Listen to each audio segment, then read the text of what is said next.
Assalamualaikum warahmatullahi wabarakatuh teman-teman kelas 5 Granada yang soleh dan solehah. Mari kita awali pembelajaran pada hari ini dengan membaca basmalah. Bismillahirrohmanirrohim.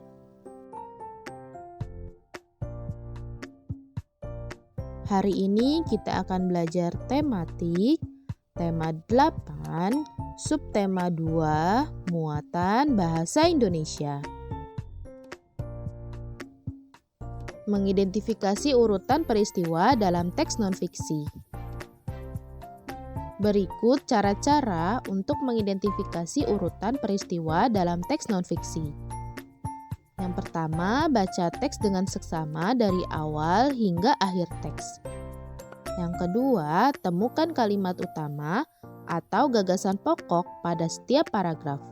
Dan yang ketiga, tandai kata atau kalimat yang kamu anggap sebagai kata kunci.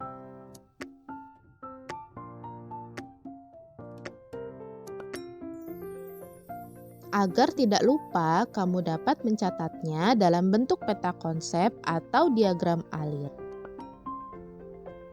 Tidak seperti peta konsep yang ditulis bercabang, diagram alir ditulis dalam bentuk skema berurutan.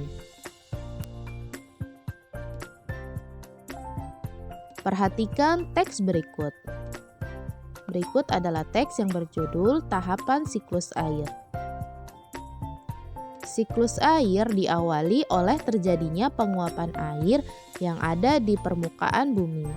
Penguapan ini disebut dengan istilah evaporasi. Evaporasi mengubah air berwujud cair menjadi air yang berwujud gas atau uap air.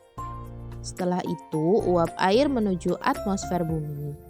Ketika uap air yang dihasilkan melalui proses evaporasi naik hingga mencapai suatu titik ketinggian tertentu, uap air tersebut akan berubah menjadi titik-titik air melalui proses kondensasi. Titik-titik air akan berkumpul hingga membentuk awan. Selanjutnya, awan yang tebal dan gelap akan mengalami proses presipitasi. Presipitasi adalah proses jatuhnya butiran-butiran air ke dalam permukaan bumi hujan. Air yang ada di permukaan bumi akan kembali mengalami siklus air.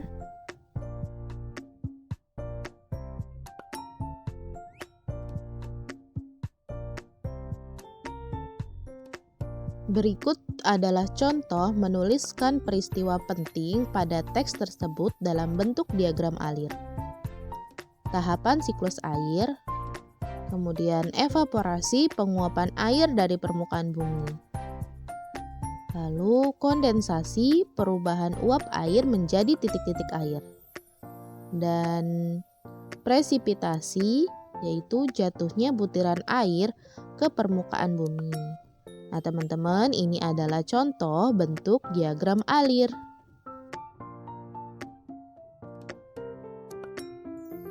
Mengidentifikasi peristiwa penting dalam teks nonfiksi dengan menjawab pertanyaan.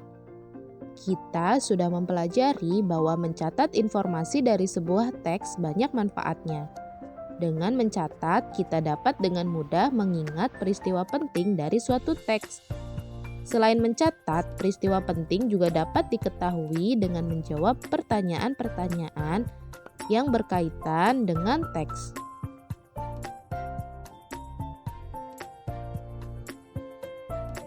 Ayo teman-teman, ingat kembali fungsi dari kata tanya. Yang pertama, kata tanya apa berfungsi menanyakan keadaan, perilaku, atau penjelasan isi teks. Yang kedua, kata tanya di mana berfungsi menanyakan tempat suatu peristiwa berlangsung, lokasi yang akan dituju, serta tempat yang sedang digunakan dalam teks.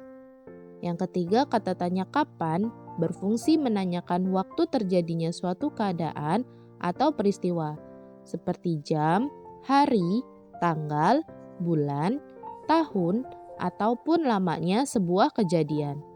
Yang keempat, kata tanya siapa berfungsi menanyakan pelaku yang terkait atau turut serta dalam suatu peristiwa atau kejadian dalam teks. Yang kelima, kata tanya mengapa berfungsi menanyakan alasan atau sebab sebuah peristiwa terjadi dalam teks.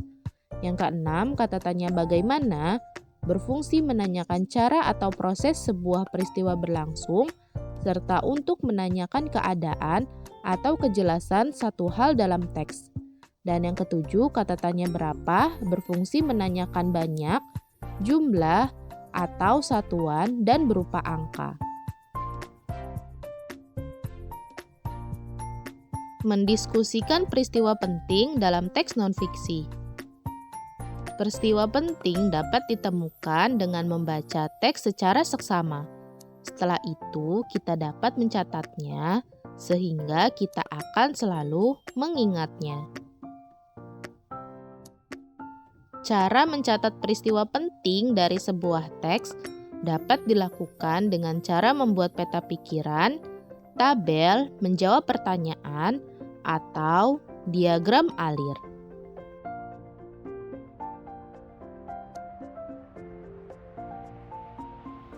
Menghimpun peristiwa penting dalam teks non-fiksi. Setiap paragraf dalam teks mengandung peristiwa-peristiwa penting yang akan menambah wawasanmu. Kamu dapat menghimpun peristiwa penting dalam teks non-fiksi.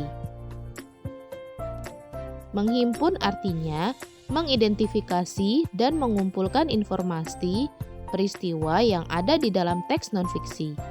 Kita dapat membuat catatan agar kita tidak lupa dan dapat membagikannya kepada orang lain. Peristiwa penting yang telah kita himpun dapat disajikan dalam bentuk peta pikiran.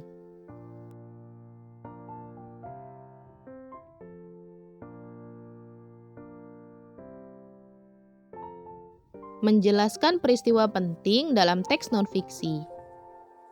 Kamu dapat memahami peristiwa penting dalam teks dengan cara membaca intensif.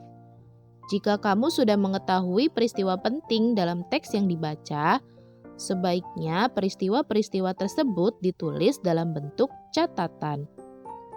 Catatan tersebut dapat berupa peta pikiran atau jawaban dari pertanyaan-pertanyaan terkait peristiwa dalam teks.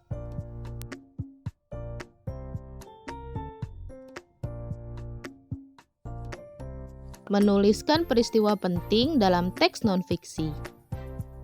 Peristiwa-peristiwa penting dalam teks non-fiksi juga dapat disampaikan secara lisan. Secara lisan, kamu dapat menyampaikannya dengan cara yang sama seperti cara tertulis.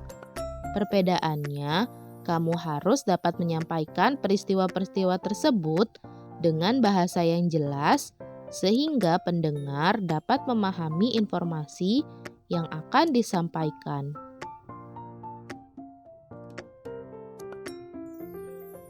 Oke teman-teman, untuk tugasnya yaitu teman-teman menuliskan peristiwa penting dalam teks non-fiksi yang berjudul Subak Filosofi Keserasian dalam Masyarakat Agraris Pulau Dewata.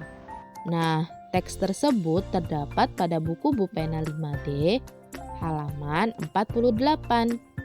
Nah, setelah selesai teman-teman membaca teks tersebut, teman-teman membuat ringkasan dari teks tersebut. Kemudian, selanjutnya, teman-teman menjawab pertanyaan-pertanyaan berikut. Yang pertama, tradisi apa yang dibahas di dalam teks? Kemudian yang kedua, dari mana tradisi tersebut berasal? Kemudian yang ketiga, kapan tradisi tersebut mulai ada di masyarakat? Dan yang keempat, bagaimana tradisi tersebut dilakukan? Nah, teman-teman dapat menjawab pertanyaan-pertanyaan dan membuat ringkasan tersebut di buku latihan ya. Untuk pertanyaannya, teman-teman dapat melihat di buku Bupena 5D pada halaman 49. Itu ada di poin 4. Nah, setelah selesai, tugasnya difoto, kemudian kirim via link yang sudah Bu Intan sediakan ya. Oke teman-teman, selamat mengerjakan. Semoga Allah memberi kemudahan teman-teman dalam mengerjakan tugas.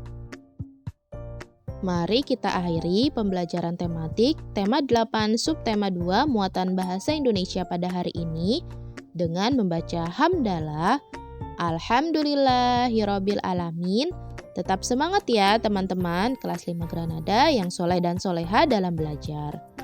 Wassalamualaikum warahmatullahi wabarakatuh.